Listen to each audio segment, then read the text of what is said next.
CERT history classics chapter 8 खुशहाल गांव और समृद्ध शहर। लोहार की दुकान पर प्रभाकर लोहारों को काम करते देख रहा था। एक छोटी सी बेंच पर कुल्हाड़ी और हंसिया जैसे कुछ औजार बेचने के लिए रखे थे। दूसरी ओर भट्ठी जल रही थी। औजार बनाने के लिए दो लोग लोहे की एक छड़ को गर्म करके उसे पीट रहे थे। प्रभाकर को यह सब बड़ा मजेदार लग रहा था। लोहे के औजार और खेती। लोहे का प्रयोग आज का आम बात है। लोहे की चीजें हमारी रोजमर्रा की जिंदगी का एक हिस्सा बन गई है। इस उपमहाद्वीप में लोहे का प्रयोग लगभग 3000 साल पहले शुरू हुआ।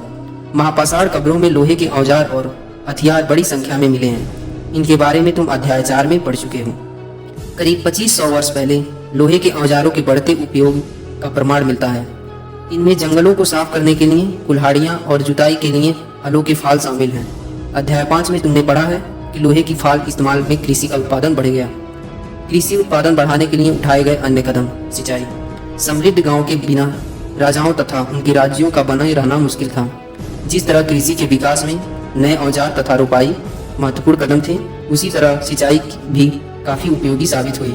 इस समय सिंचाई के लिए नहरें, कुएं, तालाब तथा कृत्रिम जलाशय बनाए गए। इस चार्ट में तुम्हें सिंचाई से आए परिवर्तन दिखाए गए हैं। खाली स्थानों में सही वाक्य भरो। लोगों द्वारा परिश्रम किया गया। किसानों को लाभ मिला क्योंकि अब उत्पादन की अनिश्चितता घटी। कर अदा करने के लिए किसानों को उत्पादन बढ़ाना था। राजाओं ने सिंचाई की योजना बनाई और धन कर्ज किया। गांव में कौन रहते थे? इस उपमहाद्वीप में दक्षिणी तथा उत्तरी हिस्सों के अधिकांश गांव में कम से कम 3 तरह के लोग रहते थे। तमिल क्षेत्र में बड़े भूस्वामियों को वेलल्ला, साधारण हलवाओं को उड़वार और भूमिहीन मजदूर दास एंड सियार और अदिमई कहलाते थे। देश के उत्तरी हिस्सों में गांव का प्रधान व्यक्ति ग्राम भोजक कहलाता था। अक्सर एक ही परिवार के लोग इस पद पर कई पीढ़ी तक बने रहते थे, यानी कि यह पद अनुवांशिक था। ग्राम भोजक के पद पर आमतौर पर गांव का सबसे बड़ा भूस्वामी होता था। साधारणतः इनकी जमीन पर इनके दास और मजदूर काम करते थे। इसके अतिरिक्त प्रभावशाली होने के कारण प्रायः राजा भी कर वसूलने का काम इन्हें ही सौंप देते थे। ये न्यायाधीश का और कभी कभी पुलिस का भी काम करते थे। ग्राम भोजकों के अलावा अन्य स्वतंत्र कृषक भी होते थे जिन्हें गृहपति कहते थे। इनमें ज्यादातर छोटे किसान ही होते थे। इसके अतिरिक्त कुछ ऐसी स्त्री पुरुष थे जिनके पास अपनी जमीन नहीं होती थी। इनके दास कर्मकार आते थे जिन्हें दूसरों को जमीन पर काम करके अपनी जीविका चलानी पड़ती थी। अधिकांश गांव में लोहार, कुम्हार, बढ़ई तथा बुनकर जैसे कुछ शिल्पकार भी होते थे। नगर। क्या कहती हैं कहानियां, यात्रा विवरण, मूर्तिकलाएं और पुरातत्व। तुमने जातकों के बारे में सुना होगा। ये वो कहानियां हैं जो आप लोगों के में प्रचलित थी। बहुत भिक्षुओं ने इनका संकलन किया। यहाँ एक जातक कथा दी गई है जिनमें यह बताया गया है कि एक निर्धन किस तरह धीरे धीरे धनी बन जाता है। एक निर्धन की चतुराई। एक शहर में एक गरीब युवक रहता था। उसके पास एक मरे चूहे के अलावा कुछ नहीं था। उसने उस चूहे को एक सिक्के में एक भोजनालय वाले की बिल्ली के लिए बेच दिया। फिर एक दिन बड़ी जोर की आंधी आई। राजा का बागीचा टूटी टहनियों और पत्तों से भर गया। उनका माली इन्हें साफ करने से बात से बहुत परेशान हो उठा। युवक ने माली से कहा कि अगर लकड़ियां और पत्ते उसे मिल जाए तो वह बगीचे की सफाई कर सकता है। माली तुरंत मान गया। युवक के पास खेल रहे बच्चों को यह कहकर इकट्ठा कर लिया कि प्रत्येक टहनी और पत्ते के बदले उन्हें एक एक मिठाई मिलेगी। देखते ही देखते उन्होंने बगीचे के एक एक तिनका चुनकर गेट के पास इकट्ठा कर दिया। तभी उधर से राजा का कुम्हार बर्तनों को पकाने के लिए ईंधन की तलाश में गुजरा। उसने पूरे ढेर खरीद लिया। इस तरह युवक के पास कुछ और पैसे हो गए। अब यह युवक ने एक और योजना बनाई। एक बड़े बर्तन में पानी भरकर वह नगर के द्वार पर गया और वहां उसने घास काटने वाले 500 लोगों को पानी पिलाया। खुश होकर उन लोगों ने कहा कि तुमने हमारे लिए इतना अच्छा काम किया है, बताओ अब हम तुम्हारे लिए क्या कर सकते हैं। उसने कहा, मैं आपको यह तब बताऊंगा जब मुझे आपकी सहायता की जरूरत होगी। उसके बाद उसने यह व्यापारी से दोस्ती की। एक दिन उस व्यापारी ने बताया, कल एक घोड़े का व्यापारी 500 घोड़ों के साथ शहर में आ रहा है। यह सुनकर इस युवक ने उन घास काटने वाले लोगों के पास जाकर कहा, कृपया तुम सब एक एक घास, एक एक गट्ठर मुझे दे दो और अपनी घास तब तक मत बेचो जब तक मेरे ना बिक जाए। उन्होंने उसे घासों को 500 गट्ठर दे दिया। जब घोड़े के पास व्यापारी को कहीं भी घास ना मिला तो उसने इस युवक की घास 1000 सिक्के में खरीद ली। इस कहानी में आए व्यक्तियों के व्यवसाय की सूची बनाओ। प्रत्येक के लिए यह तय करो कि वे शहर में, गांव में या फिर शहर तथा गांव दोनों में रहते थे। घोड़े का व्यापारी शहर में क्यों आया होगा? क्या महिलाएं कहानी में बताए व्यवसायों को अपना सकती थीं? उत्तर के कारण बताओ। प्राचीन नगरों के जीवन के बारे में हमें कुछ अन्य स्रोत से भी पता चल सकता है। कि शहरों, गांवों या फिर जंगलों की जीवन से जुड़ी घटनाओं को मूर्तिकार कलात्मक ढंग से उकेरते थे। इन मूर्तियों को ऐसे इमारतों की रेलिंग, खंभों में या प्रवेश द्वार में सजाया जाता था। यहाँ लोग आते थे। अध्याय 5 में वर्णित अनेक शहर महाजनपद की राजधानी थे। जैसे कि तुमने पढ़ा है कि इनमें से कुछ शहर परकोटों से घिरे होते थे, जैसा कि तुम ऊपर के चित्र में देख रहे हो। अनेक शहरों में वलयकूप मिले हैं। ये वलयकूप गुसलखाने, नाले या कूड़ेदान के लिए प्रयुक्त होते थे। प्रायः ये वलयकूप लोगों के घरों में होते थे। महलों, बाजारों या आम घरों के अवशेष बहुत कम मिले हैं। संभवतः लकड़ी, मिट्टी व कच्चे ईंटों का छप्पर बने होने के कारण ये ज़्यादा समय तक टिक ना पाए हों। भविष्य में पुरातात्विक इनकी खोज कर सकते हैं। प्राचीन शहरों के बारे में वह गए नाविक तथा यात्रियों का विवरण द्वारा भी पता चल सकता है। ऐसा ही एक विस्तृत वितरण किसी अज्ञात यूनानी नाविक का है। इन जिन पत्तनों पर वह गया उन सभी के बारे में उसने लिखा है। मानचित्र 7 पृष्ठ 105 में अभिरुच में ढूंढो। अब उनके द्वारा दिए गए वर्णित को पढ़ो। सिक्के। पृष्ठ 82 पर दी गई कहानी में तुमने देखा कि किस तरह सिक्के के आधार पर संपत्ति का मूल्यांकन किया गया। पुरातत्वविदों को इस युग के हजारों सिक्के मिले हैं। सबसे पुराने आहत सिक्के थे जो करीब 500 साल चले।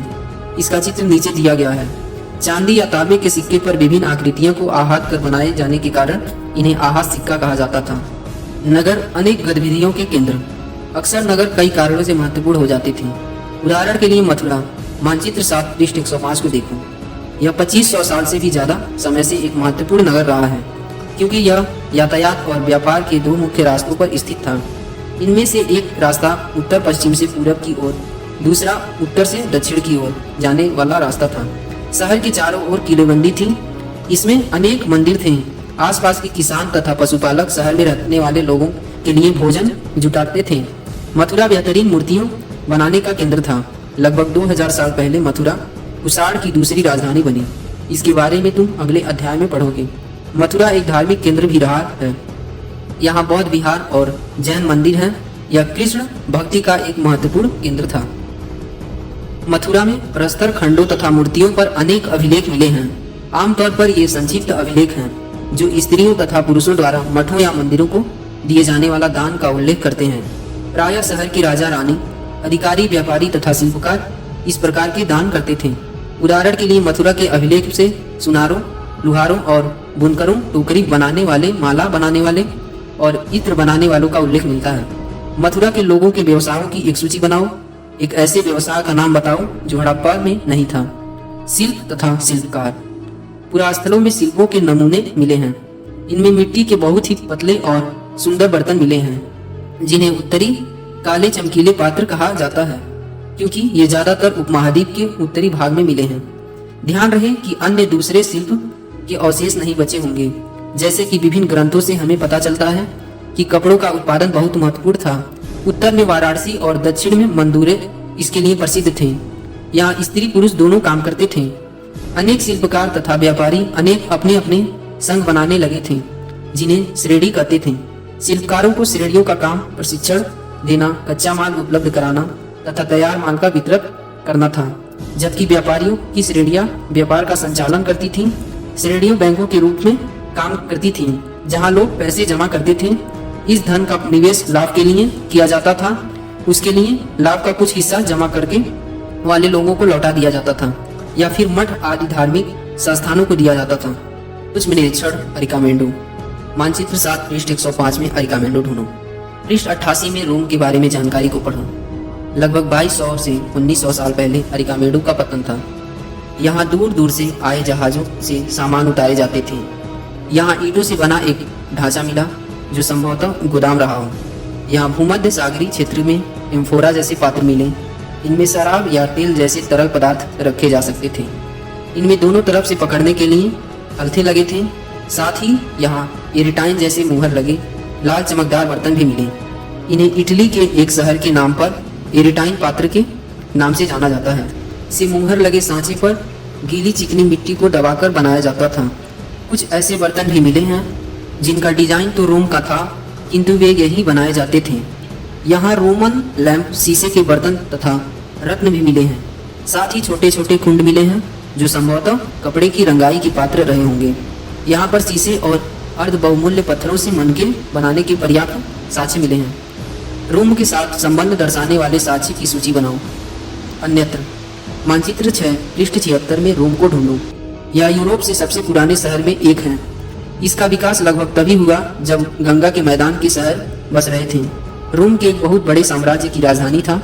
यह यूरोप, उत्तरी अफ्रीका तथा पश्चिमी एशिया तक फैला साम्राज्य था। इसके सबसे महत्वपूर्ण शासकों में से एक अगस्टस ने करीब 2000 साल पहले शासन किया था। उसने कहा था कि रोम ईंटों का शहर था जिसे मैंने संगमरमर का बनवाया। अगस्टस और उसके बाद के शासकों ने कई मंदिर तथा महल भी बनवाए। अगस्टस ने बताए गए रंगमंडल, एम्फीथिएटर बनवाए गए। इनमें से चारों ओर दर्शकों को बैठने के लिए सीढ़ी नुमा जगह होती थी। यहाँ लोग विभिन्न प्रकार के कार्यक्रम देख सकते थे। उन्होंने स्नानागार भी बनवाए जहाँ स्त्री तथा पुरुष के लिए अलग अलग समय निर्धारित थे। यहाँ लोग एक दूसरे से मिलते थे और आराम करते थे।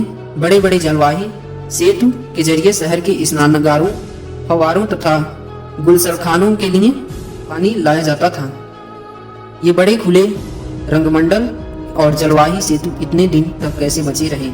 अभी चैप्टर समाप्त हुआ। वीडियो अच्छी लगी हो तो लाइक करें और हमारे चैनल को सब्सक्राइब करके बेल आइकन को प्रेस करें। मिलते हैं अगले वीडियो में। जय हिंद।